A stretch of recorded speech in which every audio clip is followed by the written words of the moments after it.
Sebelum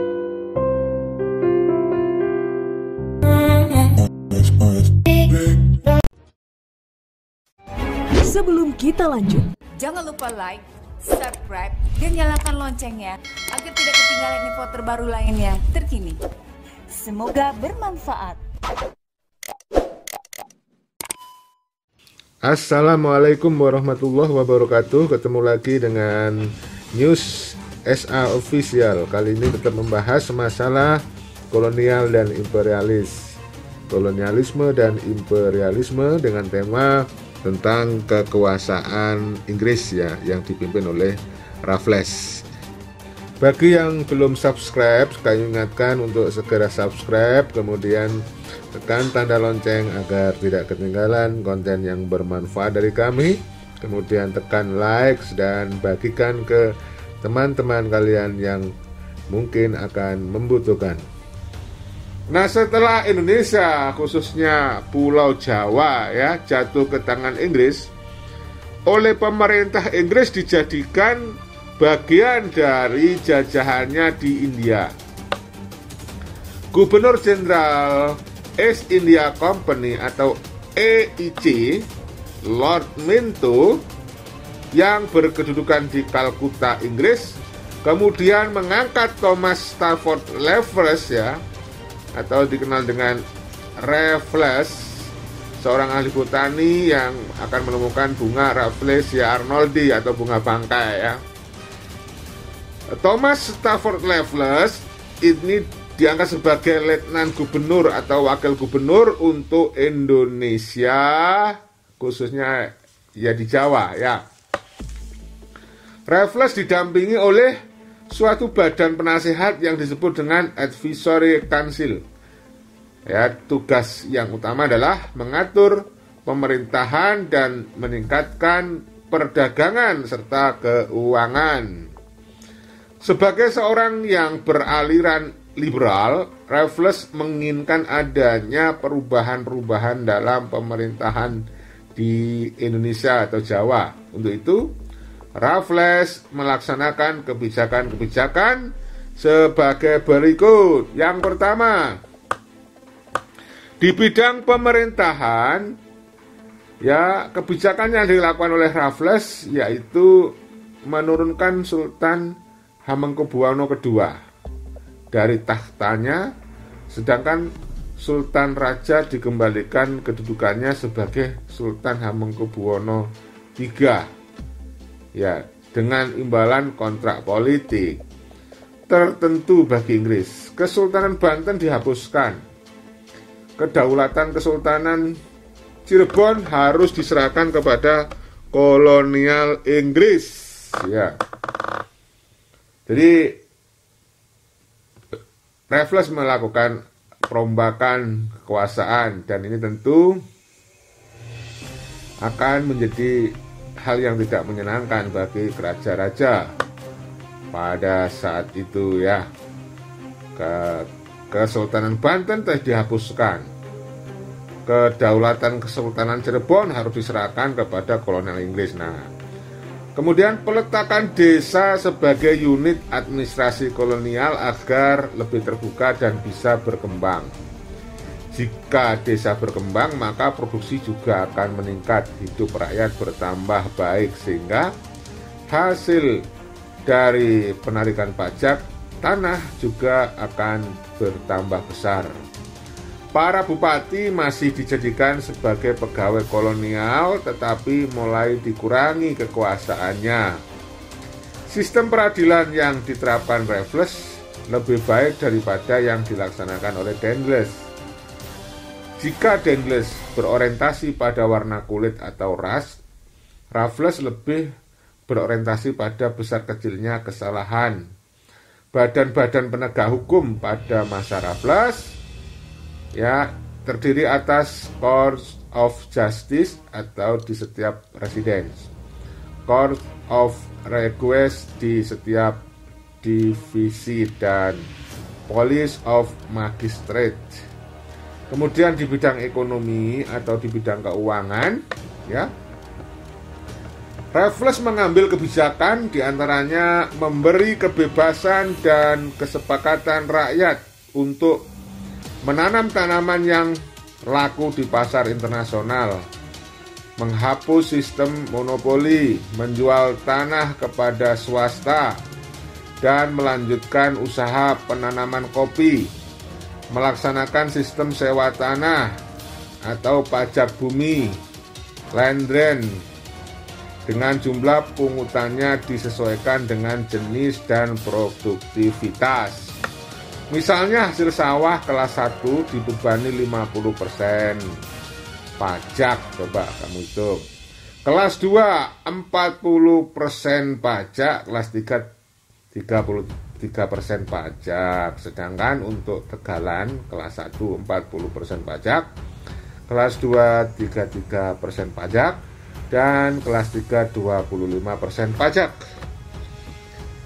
Pajak tanah dipungut secara perorangan berupa uang atau diganti beras. Pemungutan pajak dilakukan secara langsung oleh pemerintah, bukan melalui sistem borong seperti sebelumnya. Ya, sultan dan bupati yang tidak taat pada peraturan land rate dipecat. Ya, sayangnya ide Raffles tidak berjalan baik, ya. Budaya dan kebiasaan petani Indonesia sulit diubah, pengawasan pemerintah terhadap rakyat sangat kurang, serta peran kepala desa dan bupati ternyata lebih kuat daripada asisten residen, yaitu umumnya mereka yang menjadi asisten residen adalah orang Eropa. Raffles juga kesulitan melepaskan budayanya sebagai seorang penjajah. Buktinya rodi perbudakan dan monopoli masih dilaksanakan. Misalnya kerja rodi untuk pembuatan dan perbaikan jalan ataupun jembatan. Begitu juga monopoli garam. Secara umum dapat dikatakan Raffles kurang berhasil untuk mengendalikan tanah jajahannya sesuai idenya itu. Akibatnya pemerintah Inggris tidak mendapat keuntungan yang berarti, sedangkan rakyat Indonesia tetap menderita. Di luar pemerintahan, Raffles melaksanakan sistem berkendara memakai jalur kiri dan dipakai sampai saat ini, saudaraku. Raffles yang juga seorang ilmuwan ternyata tertarik dalam hal sejarah dan keadaan alam Indonesia. Untuk itu ia membangun gedung Batavia's Genoscape pada tahun 1778 sebagai lembaga pengetahuan, ya, sekarang dikenal sebagai Gedung Harmoni di Jalan Majapahit, Jakarta. Kesan keindahan Pulau Jawa diabadikan dalam tulisan yang berjudul History of Java dalam 2 jilid, ya, yang ditulisnya saat kembali ke London 1817. Ia juga memberikan bantuan penelitian kepada John Crawford, sehingga ia berhasil menyelesaikan tulisannya yang berjudul History of the East Indian Archipelago yang dibagi 3 jilid di Heidelberg pada tahun 1820, ya. Nama Raffles diabadikan sebagai nama bunga bangkai raksasa atau Rafflesia arnoldi yang ditemukan oleh seorang ahli botani bernama Arnoldi di Bengkulu. Sementara itu istri Raffles yaitu Olivia Mariana merintis pembuatan kebun raya Bogor, ya. Jadi kebun raya Bogor diperintis oleh istri dari Raffles. Selain hal positif, ada pula sikap Raffles yang merugikan dunia ilmu pengetahuan Indonesia, yaitu karena ia memindahkan beberapa benda purbakala peninggalan kebudayaan bangsa Indonesia ke India untuk memperkaya Museum Kalkuta. Di antaranya adalah prasasti Airlangga pada tahun 1042 yang sering disebut sebagai Batu Kalkuta. Pada tanggal 13 Agustus 1814 diberlakukan Konvensi London yang memuat bahwa seluruh wilayah yang pernah dikuasai Belanda harus dikembalikan oleh pihak Inggris Namun hal ini tidak berlaku atas Bangka Belitung dan Bengkulu ya. Raffles tidak menerima hal ini karena kekayaan Hindia Timur sangat menguntungkan pihak Inggris. Namun ia terpaksa menandatanganinya yang merupakan bagian dari penyusunan kembali secara menyeluruh urusan-urusan Eropa setelah perang Napoleon. Raffles akhirnya ditarik kembali ke Inggris dan digantikan oleh John Vendal yang melaksanakan hasil keputusan konvensi London sekaligus serah terimanya tahun 1818 atau 1818. Raffles kembali ke timur untuk jabatan barunya sebagai gubernur Bengkulu. Nah ya, kembali ke timur, ke Bengkulu. Setelah setahun pemerintahannya, ia menggagas proyek bernama Singapura Proyek. Ya, ini proyek mercusuar adalah pelampiasan dari rasa kekecewaannya karena penyerahan tanah Jawa kepada Belanda. Ia menjadi terkenal sebagai pendiri Singapura.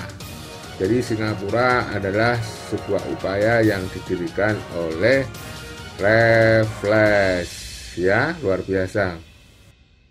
Dan sejak tanggal 13 Agustus 1814 diberlakukan Konvensi London yang isinya memuat bahwa seluruh wilayah yang pernah dikuasai Belanda harus dikembalikan kepada Belanda oleh Inggris, ya. Itulah sebabnya kemudian Indonesia itu berdasarkan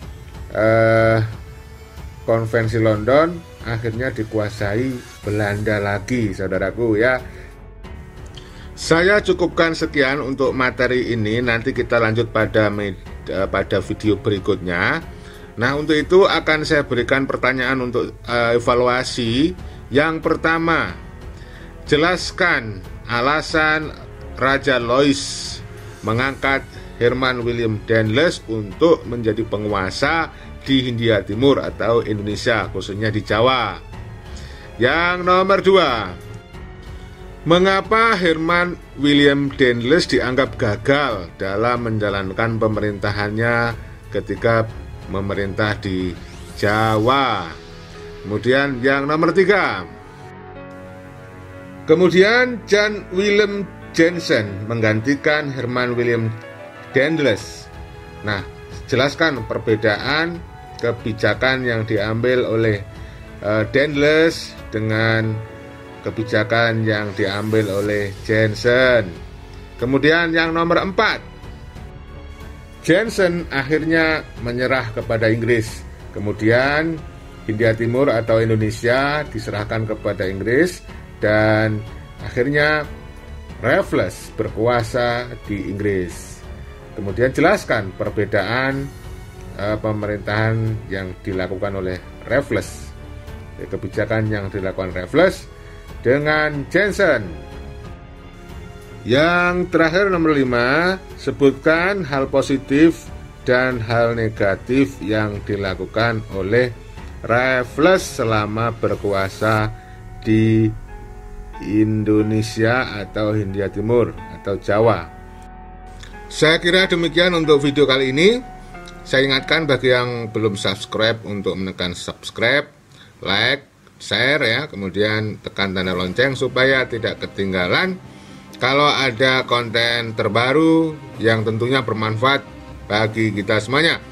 Saya akhiri, wassalamualaikum warahmatullahi wabarakatuh.